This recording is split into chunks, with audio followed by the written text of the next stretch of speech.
UMH Podcast, el campus sonoro de la Universidad Miguel Hernández.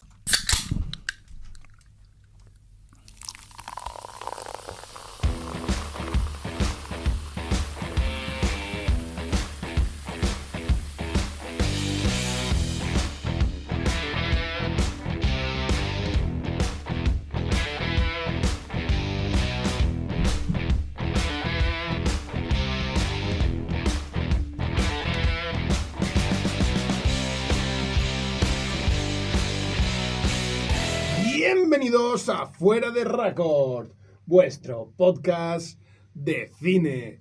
Estamos aquí en la Universidad Miguel Hernández de Elche con un compañero, con un amigo, con un familiar de toda la vida, Miguel Serrano, alias Mike.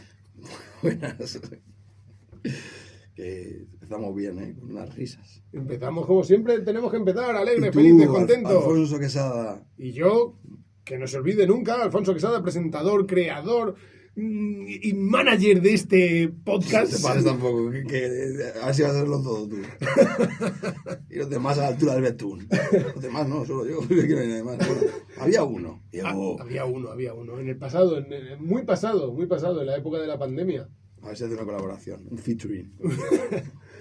Y hoy vamos a hablar de una película de crímenes. Una película un poquito truculenta. Sí, muy buenas. Una película de David Fincher que se llama Zodiac. Os dejamos con el tráiler.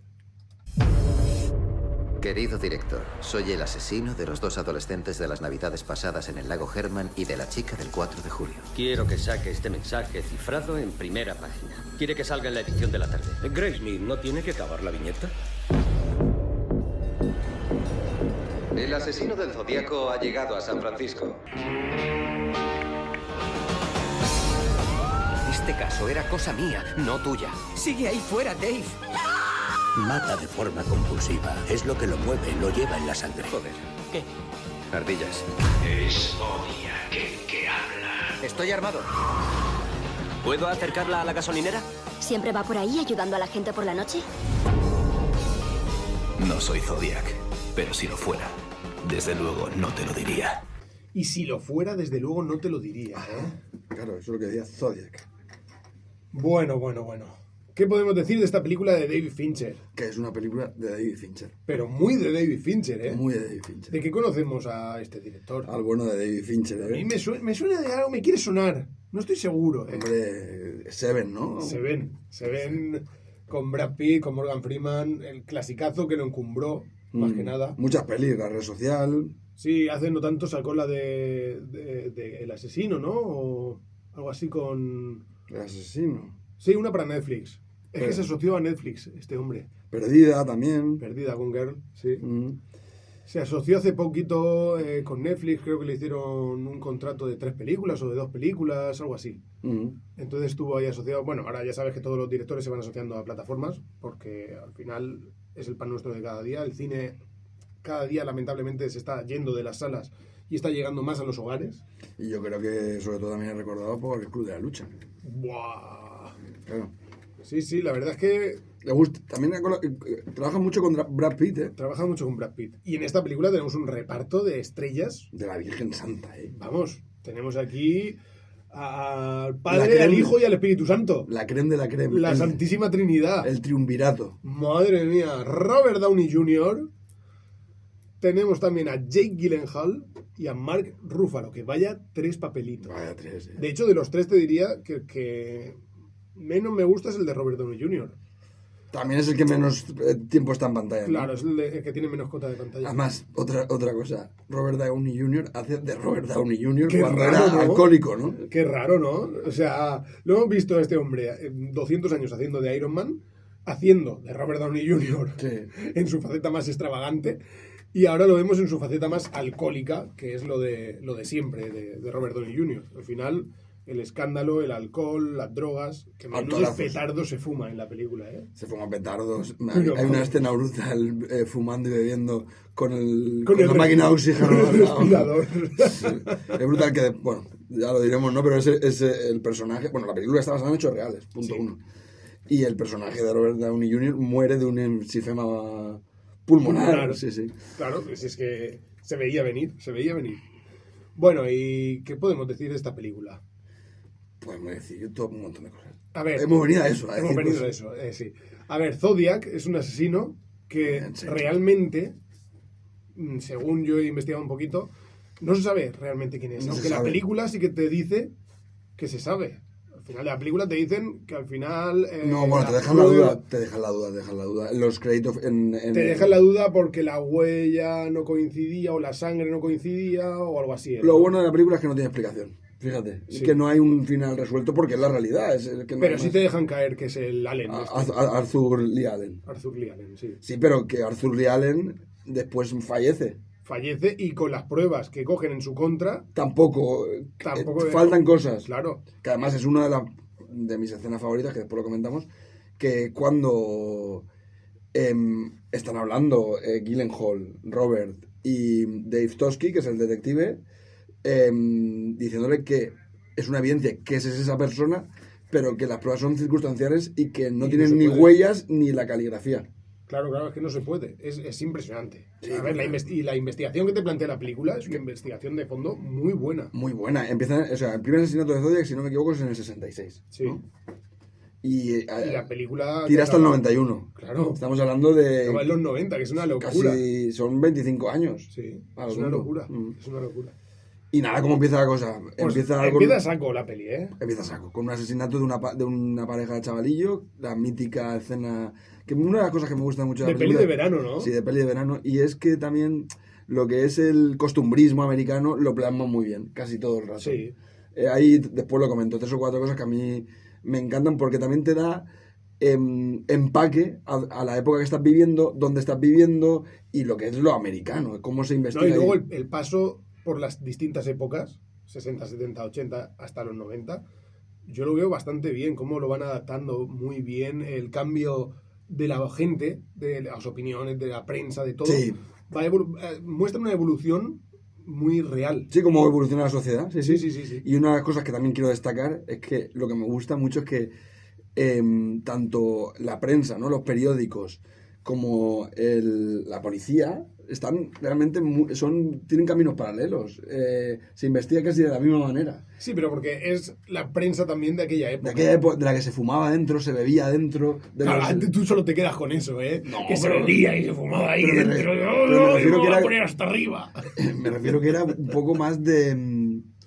Sí, era como vocacional, no era de calle. La gente, el periodista era periodista de raza. Eso Claro, es lo que quiero pero decir. tú fíjate qué investigaciones hacía. Por ejemplo, el personaje de Jake Gyllenhaal, que ni siquiera es Es periodista, dibujante. que es dibujante, hace una investigación que ni los detectives de la policía. No, si la hace él.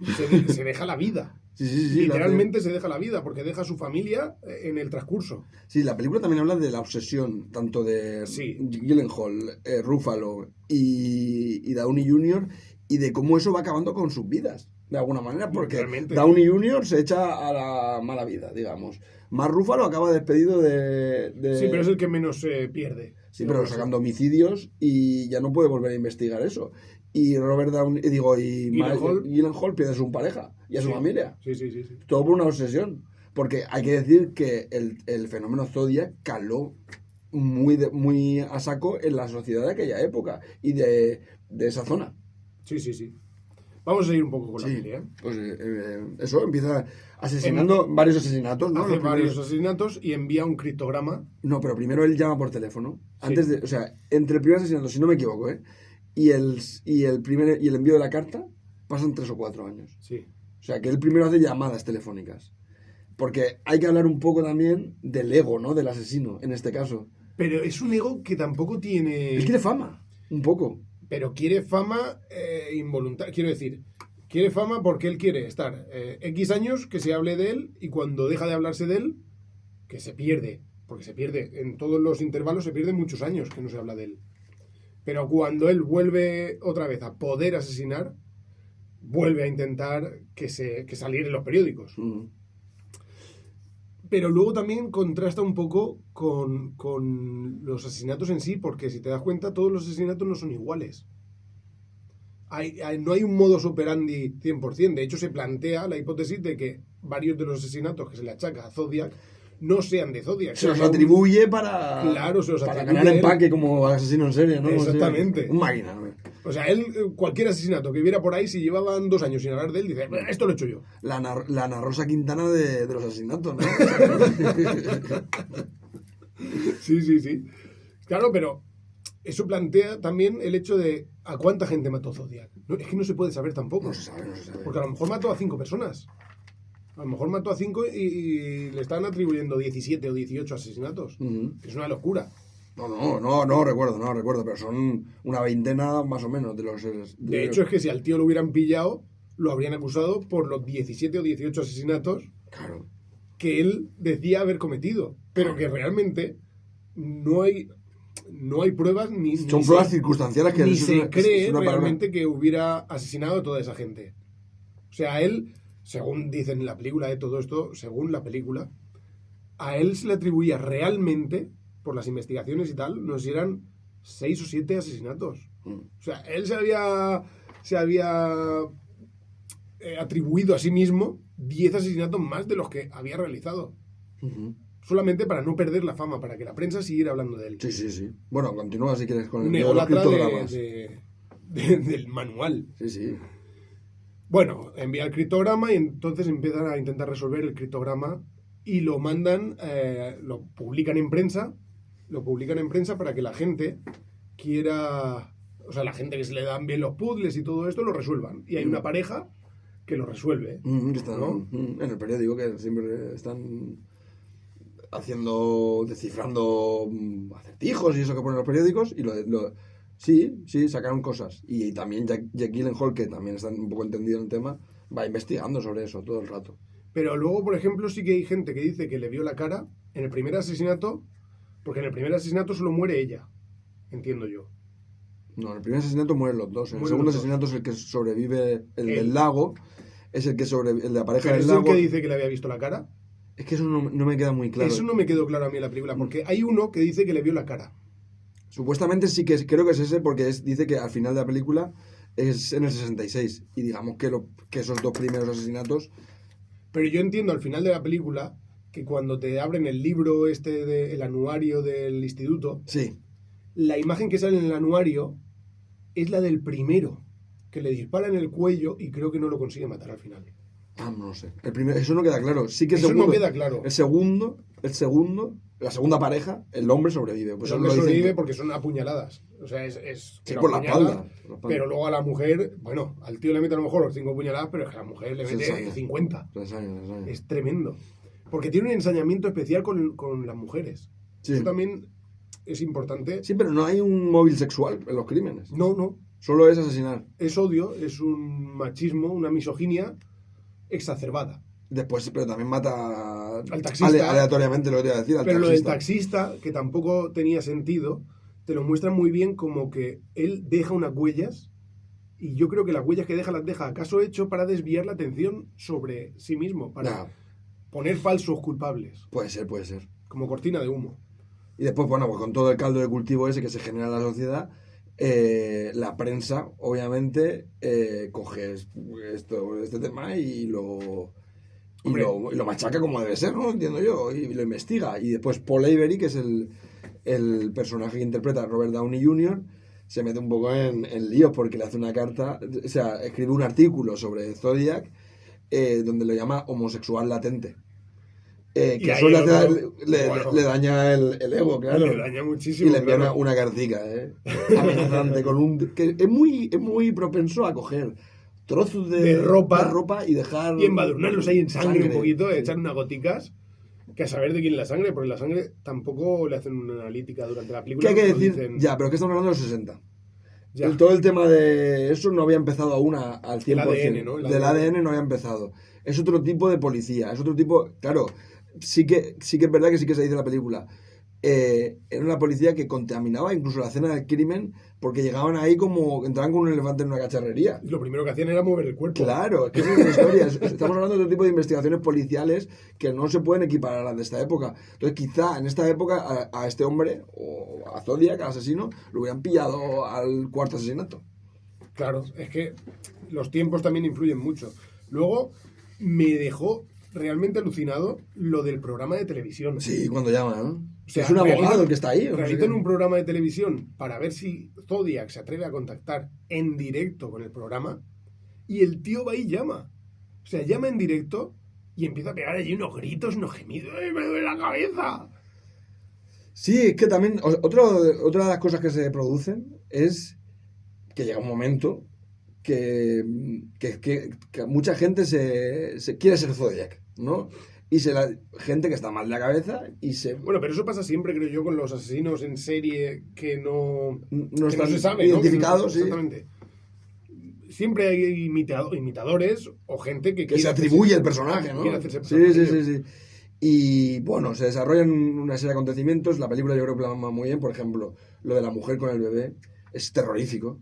Es increíble. Es increíble. La escena esa, como el tío dice, voy a coger a tu bebé y lo voy a tirar por la ventana. A mí se me pusieron los pelos de punta. Y además que está súper bien rodado. Al tío no se le ve nunca la cara, siempre en sombras. Sí. Los planos son impresionantes. Si algo nos deja en claro David Fincher es que es un artista de este género negro de cine. Totalmente. Y decir una cosa ahí, porque el episodio con la mujer y el bebé, que afortunadamente no les pasa nada, digamos el modus operandi de Zodiac. La mujer está tirada en la carretera. Le dice que si le puede arreglar la rueda. No está tirada, de hecho. La mujer va y él va por la carretera y el otro empieza a darle la alarma y a apretarle para que pare. Le dice que le va a arreglar la rueda y en vez de arreglar la rueda se la suelta para que luego tenga un accidente. ¿Sabes quién hacía esto? El otro asesino en serie, el primero español, que es, no me acuerdo cómo se llama el apellido, pero se llama Joaquín, que es el asesino del Círculo, que es en Castellón. Sí, muchas de sus víctimas lo que hacía era pincharle las ruedas o hacerle esto de las largas para pincharle las ruedas, y después un poco kilómetros más adelante, como el coche se salía de la carretera, iba a por las víctimas. Claro, es que en carretera y en soledad es muy sencillo al final matar o apresar a alguien, secuestrar a alguien. No es lo mismo en medio de una ciudad que en medio de una carretera de esas de Estados Unidos, Castellón o La Mancha, imagínate, que no pasa a nadie a lo mejor en media hora o en horas. Estamos hablando aquí de San Francisco. Sí, pero las carreteras eran carreteras de pueblo. Sí, Vallejo y esas zonas que donde se produce la acción de la película. Claro, entonces, en una ciudad, por ejemplo, lo del taxi sí que es raro y ocurre en una ciudad está grabado. Está dentro de la ciudad. Claro, y está grabado y nadie le ve la cara porque las cámaras no llegan a captar nada. Pero porque era otra época también. Claro, pero eso es lo raro, quiero decir, lo raro es que el asesino se salga de su modus operandi y de repente mate a un taxista porque sí. Ya. Es un zorro. Es un zorro. Y yo creo que hay un punto ahí de inflexión en la película que es con el interrogatorio, con el primer sospechoso que digamos que tiene... Hay indicios suficientes como para que esa persona pueda ser Zodiac, que es el interrogatorio a Arthur Lee Allen, que me encanta, que es un momento... Cumbre de la película, sí. Y bueno, cuéntalo. ¿Cómo van a la fábrica donde han descubierto que trabaja y empiezan a hacerle todas las preguntas, pero es que el tío tiene respuesta para todo, eso hay que decirlo. Y mantiene la compostura siempre.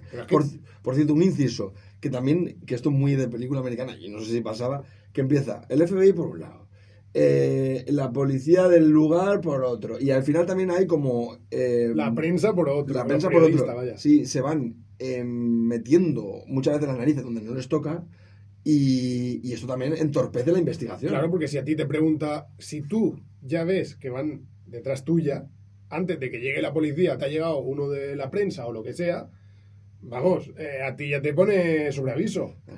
Entonces luego tú vas preparando tu coartada mucho más fácil. Claro, que lo que pasa con Robert Downey Jr. es que muchas veces va por delante muchas veces no, va siempre por delante de la prensa. Y eso lo hace sacar que se vaya del periódico. Claro. Por cierto, un nombre que me gusta mucho del policía de Vallejo es Jack Mulanax. Mulanax. Es que vamos, a un hijo Mulanax no le puedes poner, pero a un perro. Pero eso, la entrevista, el interrogatorio a Allen es brutal. Le cogen el reloj que es de la marca Zodiac. Con el logo Con el logo que usa el asesino. Le preguntan sobre la noche del último crimen, ¿no? que el tío estaba con no sé quién... Que se murió después... que se el murió vecino, el vecino. Paul, sí. El vecino no podría confirmar, pero está muerto. No, y encima se la va sacando un poco, ¿no? Porque dice, no, y los cuchillos que llevaba fue de matar a una gallina. Los cuchillos que tenían sangre Sí. en el coche, pues maté un pollo. Sí, y ¿quién lo vio? Pues su vecino. Y cuando es que van saltando los policías, van flipando porque les están dando información extra que ni le piden. Sí, pero porque él es egocéntrico, quiero decir, es un ególatra narcisista que necesita decirlo y al mismo tiempo buscarse la coartada. Pero él te lo dice ya, aunque tú no le preguntes. El tío se lo goza. Pero vamos, que después del interrogatorio no hay pruebas de peso para procesar. Claro, es todo circunstancial. Claro, para procesar a este sospechoso. Y digamos que hay un vacío en la película de 4 años donde las investigaciones se paran. El único que sigue, porque está obsesionado, pero vamos, qué bien lo hace Gyllenhaal en ese que es un actorazo. Es un actorazo. Y es un actor de método. Y la cara que tiene es brutal para estos papeles. Él sigue investigando. Vamos, sigue investigando hasta tal punto que pone a trabajar allá a sus hijos, que a mí eso me encanta. Tiene una en el salón en la cocina de su casa, todo lleno de papeles por todos lados con la investigación y los hijos allí leyéndole. No, en no sé qué año mató a no sé quién. Ah, gracias, hijo, tal. Pero esto no se lo digáis a mamá, que si no me cae la del pulpo. La madre harta de él, La madre... Yo cuando le lleva unos papeles que le habían llegado... Eso es lo que no entendí. Yo creía que eran los papeles del divorcio, fíjate. Ya, yo también, pero no entendí de dónde saca ella esa información. Porque se lo habían dado a ella, pero ¿por qué? qué? Es que eso sí que es verdad. Ahí es una de las cosas que flojea un poco la película. ¿Por qué? A ver, tú piensas también, que yo esto me lo imagino, no 2 horas y media de película y... Las películas son 2 horas y media, pero el metraje real a lo mejor son 4 horas. Tú tienes que ir haciendo cortes. Ya. Y entonces habrá momentos como ese de donde saca la mujer los papeles o algo de eso, que los han recortado para llegar a un fin mejor, para acotarlo. Porque al final también las películas que duran más de 2 horas... las productoras las limitan. Le van poniendo freno y le dicen, no te puedes pasar de tantos minutos, porque si no al final el ritmo cae y la gente se aburre. Que sí que es verdad que tiene algún momento valle esta película que se hace denso. A lo mejor tiene ahí 20 minuticos que baja mucho y dice, joder, a ver si pasa algo ya. Sí. Por eso Sí, te digo claro, que si tú esos 20 minutos los alargas a 30 o 35 minutos por meter más escenas... Que son muchos años los que pasan en la película. Claro, y los saltos temporales Claro. también te despistan muchas veces. Yo cuando empieza la película y cuando acaba, hay un momento en el que ya no sé cuántos años han pasado. Porque cada 3 escenas, cada 3 planos, te meten un salto. Y te meten otro salto. Y te meten otro salto. Y tú dices, joder, macho, pero esta qué locura es. Sí. Estamos hablando que estamos en 1977 ahora, que han pasado 11 años del primer asesinato de Zodiac, con 4 donde las investigaciones se han parado.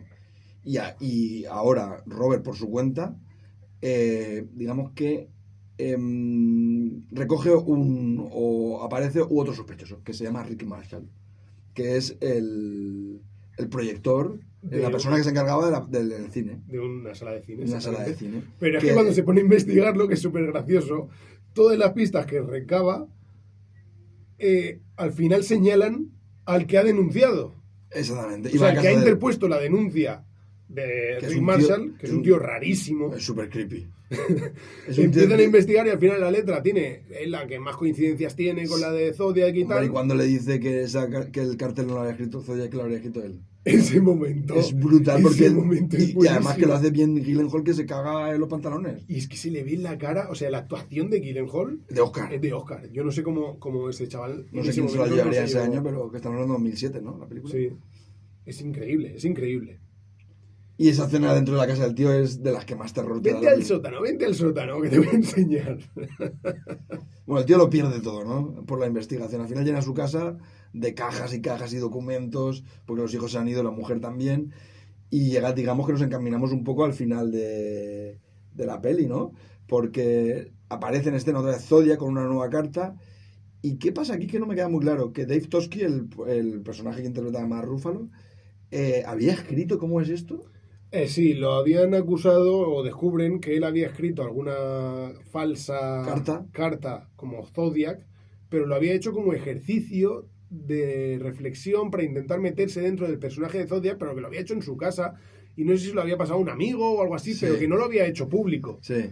Y de alguna forma alguien consigue esa carta y lo denuncian y entonces... Asuntos Internos se lo carga. Asuntos Internos se lo carga, exactamente. Sí. Pero no lo había hecho público en prensa ni nada.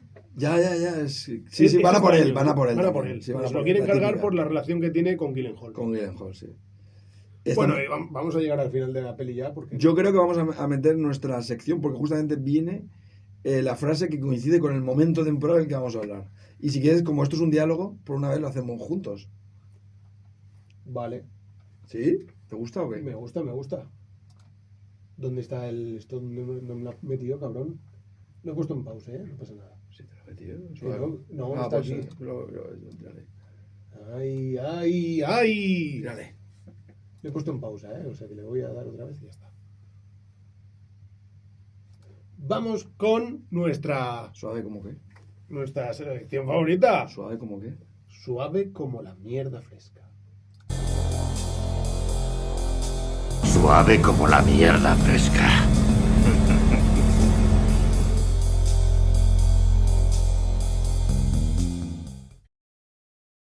¿Quién empieza? ¿Tú quién quieres ser? ¿Mark Ruffalo o Robert? ¿O Jake Gyllenhaal? ¿Pero quién prefieres? Empiezo yo, venga. Venga. Soy poli. No puedo demostrarlo. Que no lo puedas demostrar no quiere decir que no sea verdad. Tranquilo, Harry el sucio. Tranquilo, fiera. Máquina. Tranquilo. A ver de qué vas, con estas cosas. A ver, es una de las cosas que tiene al final la ley, ¿no? Sí. Que no tienen los justicieros. Porque los justicieros se tomarían siempre la justicia por su mano. Que es lo que tú y yo, cuando estamos viendo la película, queremos que suceda. Que llegue un justiciero y se cargue a ese tío, a Lee Allen. Pero realmente la ley no funciona así. Si no hay pruebas suficientes, no puedes hacer nada contra esa persona. Y te da una rabia mientras estás viendo la película, porque al final tantas obsesiones que vemos a lo largo de la película, todo ese camino de los tres protagonistas y todas esas pérdidas que sufren a lo largo de esos 25 años, te da la sensación de que no ha valido para nada. Sí, aparte, yo sí que quiero comentar que estamos hablando de los 60 en Estados Unidos, cuando es el auge de los asesinos en serie. Aquella época, Pogo el payaso, Jeffrey Dahmer, estaba en la sociedad totalmente... Ed Gein es anterior, ¿no? Es anterior, es más de principios de los 60, del siglo, ¿no? Es anterior a eso. ¿Sí? No sé, bueno. Todos estos, Camp, todos esos... claro, en los 60 así también sería Charles Manson. Todos estos, sí. que bueno, que no lo asesinan en serie, pero es un inductor de asesinatos en serie. Se vivía un caldo de cultivo en la sociedad americana muy atormentada y es por eso que las técnicas que utilizan los federales o la policía va implementándose y van haciendo cambios porque fue el auge de los asesinos en serie. Entonces, eso sí que hay que comentarlo, que la psicosis que se vivía en la sociedad era tremenda. Y eso creo que la película lo plasma muy bien, por ejemplo, con el tema de los escolares, que dicen que los va a matar. Los autobuses, sí. ¿Y tú crees que tiene algo que ver realmente con el auge también de las drogas psicodélicas sí, como el LSD y esto? En el caso de Manson, por ejemplo, sí que se dice que hay una correlación. Pero yo creo que en el caso de Zodiac... Solamente era un tarado, ¿no? Sí, pero es que hay un efecto contagio con todo eso. Porque a mí me da la sensación de que si tú lo comparas con Pogo el payaso, no tiene absolutamente nada que ver. Terrifier, ¿no? Terrifier, sí. Es en lo que se basó, Terrifier. Sí. It también, sí, bueno, pero It. Terrifier también se basó... Sobre todo It. ¿Qué te estaba diciendo? Me has cortado. Se me ha ido. Que sí, la relación con Pogo el payaso. Que sí, que Pogo el payaso digamos que es un psicópata despiadado al principio, y a mí me da la sensación que Zodiac es un asesino en serie, que será un psicópata también, pero se abre otro arco dramático, valga esta expresión, en él, porque busca también la fama, que había otros que no buscaban. No, muchos. O sea, que un asesino en serie casi nunca lo buscas porque lo que quieres es esconderte, que no te pillen, vete claro, él creó un personaje que busca la fama de ese personaje, siendo él invisible, que es lo bueno, y lo consiguió. Porque a día de hoy seguimos sin saber. Se supone que ha habido una noticia últimamente donde que se supone que la habían descubierto. Yo no me queda muy claro. Que creo que sí que va a ser irresoluble esto. Sí, no, esto no se va a poder saber ya por la distancia en el tiempo. Bueno. ¿Y el final? ¿Y el final? El final es que identifican... Estabas abriendo la puerta, ya te querías ir. Sí. ¿A dónde ibas? El final es que identifican a uno de los... El final es en el 91 ya. Es en el 91. Sí, pero... Donde Robert ya ha escrito un libro que es un bestseller que se llama Zodiac. Sí. Y entonces identifican ¿Era un aeropuerto o algo así? Sí, en un aeropuerto. Cogen a uno de los que había sido víctima de Zodiac, le ponen una serie de fotos delante e identifica a Arthur Lee Allen. Pero en las letricas estas que te salen al final, te sigue diciendo que las pruebas... Bueno, Arthur Lee Allen muere el mismo año que lo identifican como asesino. De un infarto. De un infarto, sí. Pero todas las pruebas que recaban sobre él, al final también son circunstanciales y no son contundentes. No tienen peso del todo. Exactamente. Por cierto, por cerrar ya lo que es la película, nos vamos un poco de tiempo. No pasa nada. No pasa nada. Eso sí, es verdad. Me gusta también mucho la escena donde él va a la ferretería donde está trabajando antes de todo esto. Y se queda mirándolo. Se lo queda solo mirándole. Y de alguna manera le cambia la cara. Le cambia la cara. Es impresionante. Se han identificado el uno al otro. Tú eres el periodista y yo soy el asesino. Y esa escena también es muy chula, muy tensa. Es muy buena. Bueno, hablando de escenas, ¿cuál es la que más te mola a ti? Yo me voy a quedar con el interrogatorio a Arthur Lee Allen. Me la has quitado. Porque me gusta muchísimo esa escena. Es que me gusta muchísimo la tensión que se respira, las caras que ponen los policías. Buah, es que no hace falta diálogo. Entre ellos, solamente con las miradas de esa escena, ya sabes lo que está ocurriendo. Me la has quitado. Eso por no hablarlo antes. Pero da igual. Me quedo con la que aparece en nuestra frase de suave como la mierda fresca, que es también ya fruto de la obsesión más tarada posible. Robert va a casa de Mark Ruffalo, lo saca, que Mark Ruffalo bajando las escaleras le dice a la mujer, lo voy a matar, y cuando se ponen a hablar de que ya todo está encaminado a Arthur Lee Allen en una cafetería. Y es muy americana, porque por cerrar una cosa, lo que quería decir es eso. Me gustan mucho las referencias que se hacen en el cine a lo de Harry el Sucio. Hay una escena que me flipa que está con el compañero que está comiéndose un sándwich de bacon y le dice, le da un trozo, le dice, ¿puedo? Y le da un trozo y le quita el bacon. Lo deja en una servilleta y se come el sándwich sin el bacon, un sándwich de bacon. Todas esas cosas de la película están muy bien tiradas y creo que en ese sentido David Fincher es muy, muy bueno en esas referencias. Sí, es que es muy meticuloso, ese hombre. Bueno. ¿Qué nota le pones a la peli? Pues yo a la película le doy un 7,5. Muy bien, muy buena nota, Sí, entre el 7 y el 8 estaba ahí. Le doy un 7,5. Le quitaría más si se me hace un poco pesada, larga. Sí, un poco larga. Yo le doy un 7 precisamente por eso. Si la película en vez de 2 horas y media se condensara en 2 horas o 2 horas y 10 como mucho, creo que sería mucho más efectista. Sí, pero bueno, la película es un peliculón. Es muy buena, es un peliculón en mayúsculas. De hecho, a lo mejor lo sabes tú mejor, pero pienso que de las primeras que también se habla tan extensamente de la figura de un asesino en serie. En 2007, antes, pues había... Sí, seguramente sí. Trasladadas a la ficción alguna, pero hablando basada en hechos reales, no sé si hay tantas. No, yo creo que no. Por eso. Pues nada, pues con esto despedimos, nos hemos pasado unos cuantos minutos. ¿Cuántos? 3 llevamos ya. O sea que van a ser 4 por ahí. No pasa nada, le pedimos perdón a Susi y a la Universidad Miguel Hernández. Chico, que estás en otra sala. Que no puedes. Pero chico. Que Alfonso ha puesto aquí a toda leche. He puesto la música antes de empezar a grabar a toda castaña y había una chica en la sala de al lado y ha entrado aquí. Un señor que por la espalda me ha abordado y me ha dicho, pero chico, ¿qué haces? Chico, parecía la ruta del bacalao. Están grabando aquí al lado y me ha bajado esto, todos los monitores me los ha bajado al mínimo. En la central se está más tranquilo. Estábamos nosotros aquí. Bueno, pues ya me despido, ¿no? Muchas gracias. Que si no después de que... Gracias a ti, Mai, por este podcast y estas risas. Venga, y a la audiencia, gracias por escuchar este podcast de poco éxito.